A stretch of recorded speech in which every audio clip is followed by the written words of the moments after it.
So we've done the basics, we've got our pictures in, we put our captions in, we got some music in there. Now let's kind of tackle some of the things that are a little bit more advanced that you might want to do with your students. First thing is I want to kind of introduce you to, on this very first part of the program where you import your pictures, there's this part here that's called black borders. What this does is if you've got different size pictures, it allows you to standardize it and choose which part of the picture you want to include. This is just a matter of personal preference, but if you've got a picture that's narrow and you've got these black borders, it'll automatically keep those black borders in there. But if you want to get rid of them, you can size it up and say yes, and you can do that for each picture. Another thing that your kids will really like to do is go to this edit button. There are other buttons here. You can change the color levels, you can correct red eye, you can rotate the picture, but in this edit button it's pretty cool. You can crop the picture if you want to, kind of like similar to the black borders, except now you can do the crop feature. You can rotate the picture, you can automatically fix some of the things like the contrast, the color levels, and then the kids really enjoy this part. You can add some effects. So if you want it to be black and white, if you want it to look like it was a colored pencil, there's some different, effects that they can apply, and they like these. And then if you click on the arrows, you can do each picture. It's asking me if I want to save the changes. I say sure, and then you can do it to each picture just like that. Alright, I'm going to close that up. Now I've got some pictures here I've edited. Next thing I want to show you is I want to show you how you can customize the motion. I'm going to hit next until I get to this section right here, which is where we recorded our audio if you wanted to. And there's a button here called Customize Motion. Now what this does is it's really cool. It allows you within the movie to specify the start and the end position of each of these pictures.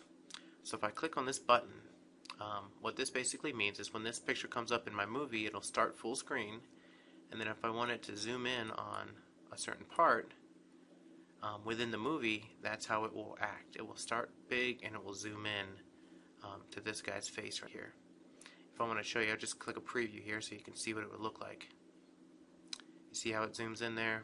And it does it over a span of 12 seconds. Now, you can also adjust that. You can set the duration automatically, or you can change how long you want it to happen. So if I wanted it to be in 5 seconds, it'll do it a lot quicker. So that's the motion and duration. You can even start small and go big. So if I wanted to start on his face and end, let's say I wanted to end up here on this light, I can center it there. When I hit preview, it'll kind of pan up to where I wanted it to end. It's a really cool little feature to play around with. The kids love it. And then if you click over to transitions, these are kind of standard transitions where you can use the circle to get in and out of different pictures. And you can set the transition duration down here. So those are two really cool ways to kind of customize your movie. And the last thing I want to do is I want to show you some of the ways that you can save this movie. There are different ways up here. Save it for a Pocket PC. I don't really use these with kids. We usually only stick with this choice. But within this choice, if you click on the settings button, it gives you an idea of what sizes you can save it. So here I've got it 640 by 480, which is basically a medium size. 1024 is a little bit of a higher quality. You can do it so that you can save it to a DVD, a file. If you know how to create DVDs, you can save it like that. Profile for email, that just means it's a smaller version.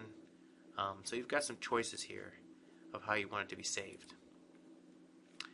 Alright, so that is kind of the more advanced parts of Photostory, but it's very simple to use, great to use with kids, and great for digital storytelling. So good luck, and let me know if you have any questions.